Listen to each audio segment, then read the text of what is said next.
dari Allah yang Maha Tinggi turun memenuhi setiap kami. Amen. Karena pengurapan ini akan mengajar kami tentang segala sesuatu yang Bapa sampaikan saat ini bagi kami. Komunikasikan firman ini dengan bahasa yang sederhana melalui hamba-Mu Roh Kudus, agar ketika firman dilepas, firman ini akan sungguh-sungguh dipahami. Firman ini akan tertanam, berakar, bertumbuh dan berbuah 100 kali lipat hanya bagi kemuliaan-Mu Tuhan. Kami tetap memilih seperti Maria, duduk di kaki-Mu Yesus, mendengarkan suara-Mu supaya kami dapat mengambil yang terbaik yang tidak akan pernah diambil daripada kami. Berkaryalah Roh Kudus, kami siap menikmati firman. Dalam nama Yesus yang adalah firman yang hidup, kita sama-sama berkata,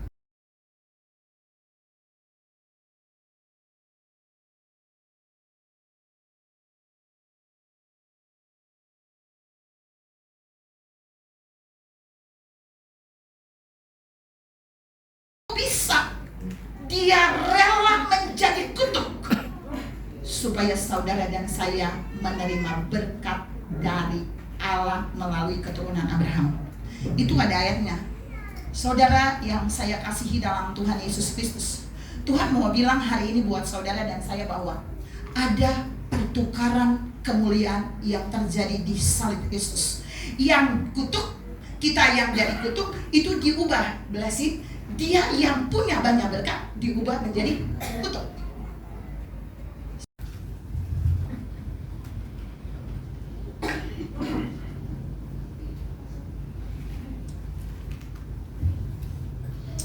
Dari miskin diganti menjadi kaya.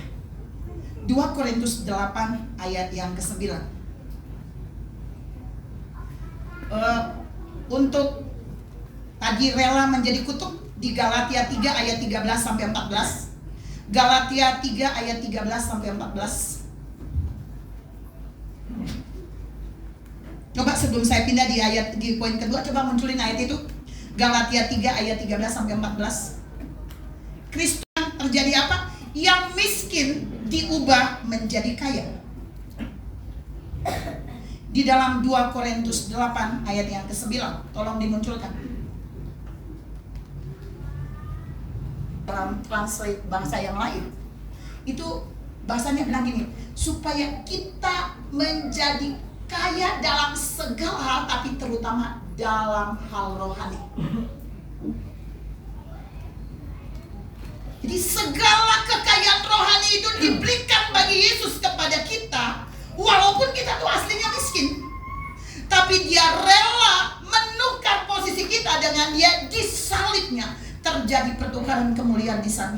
Dia yang seharusnya tidak miskin, dia kaya, rela jadi miskin, maka dia tukar. Tidak ada tukar tambah, nggak ada tambah kan?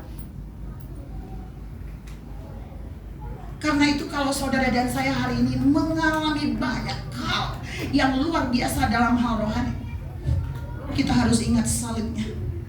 Di salibnya Dia sudah melakukan pertukaran kemuliaan itu. Dia ambil bagian kita yang miskin, lalu Dia ganti kita menjadi kaya. Kita akan diperkaya dalam segala berkat rohani. Yang ketiga,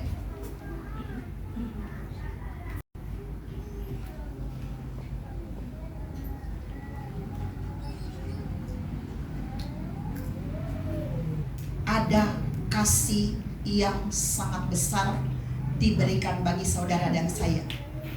Coba saudara lihat, waktu Adam dan Hawa jatuh dalam dosa di Taman Eden, dan mereka diusir keluar dari Taman Eden. Mereka jauh dari Tuhan. Bahkan Alkitab bilang hubungan Adam dan Hawa, bahkan manusia setelah itu terputus. Saya bilang error, sinyal tidak ada. Biar mau putar-putar di sekitar Taman Eden, gak dapat sinyal untuk sambung kepada Allah.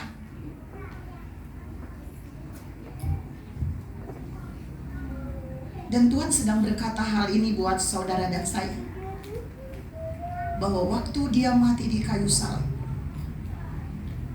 Dia juga mau melakukan hal yang dahsyat untuk memulihkan hal yang pernah terjadi bagi Adam dan Hawa di Taman Eden. Itu dipulihkan melalui Yesus mati di kayu salib. Tadi saya bilang yang ketiga ada pertukaran apa? Apa? Kasih. Yohanes 3 ayat yang ke-16.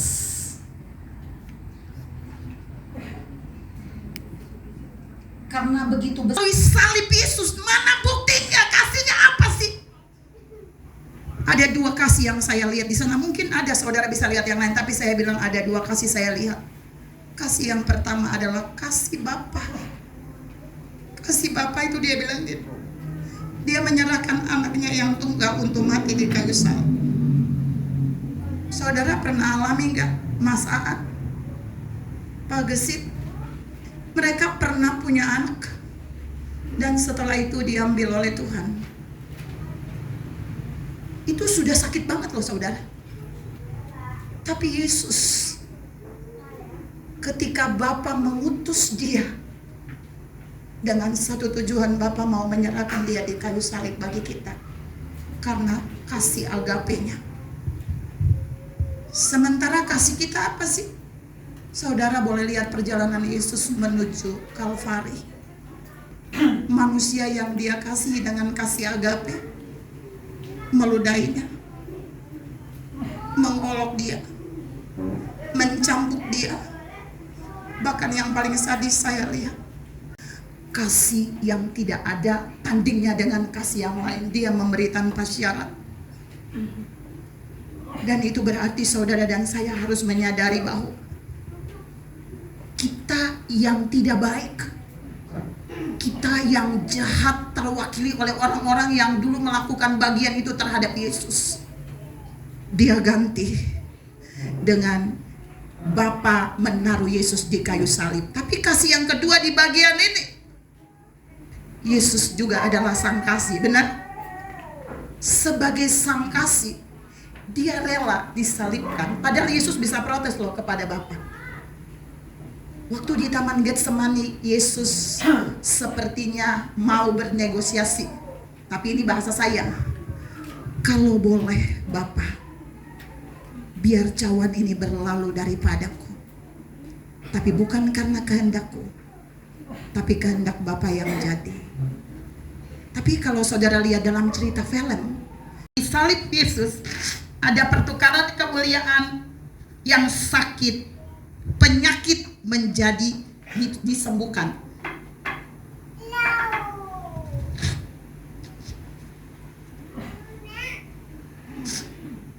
Yesaya 53 ayat yang ke-5.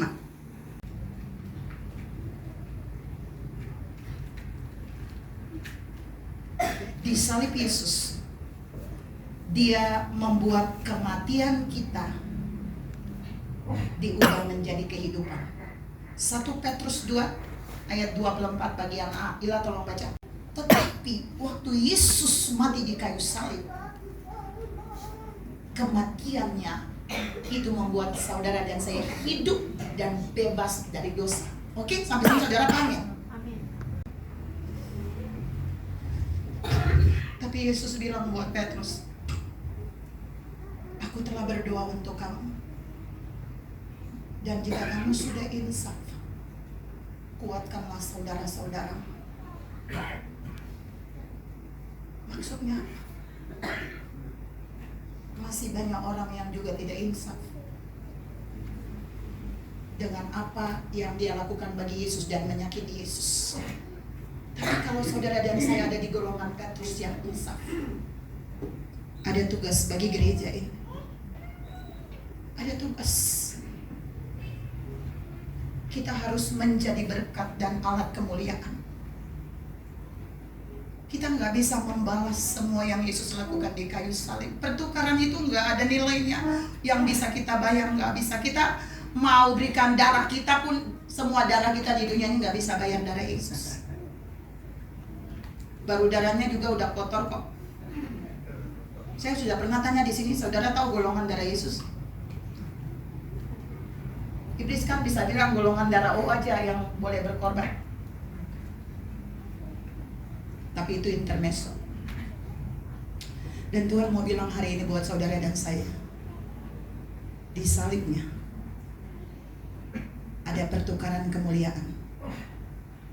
Dia yang mulia, dia rela disalibkan supaya kita yang tidak mulia itu menjadi mulia.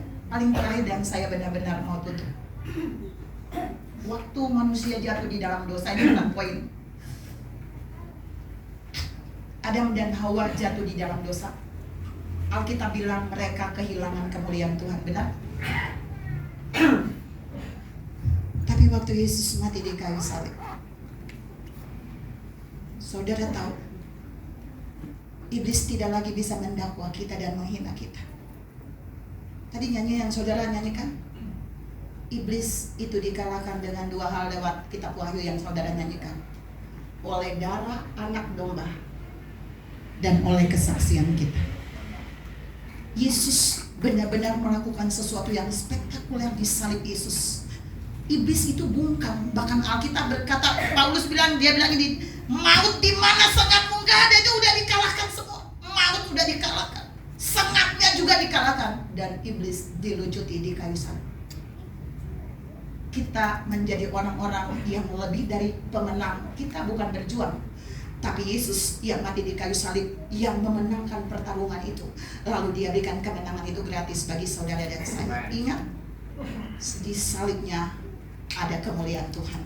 Tuhan memberkati saudara berlimpah. Ya, saya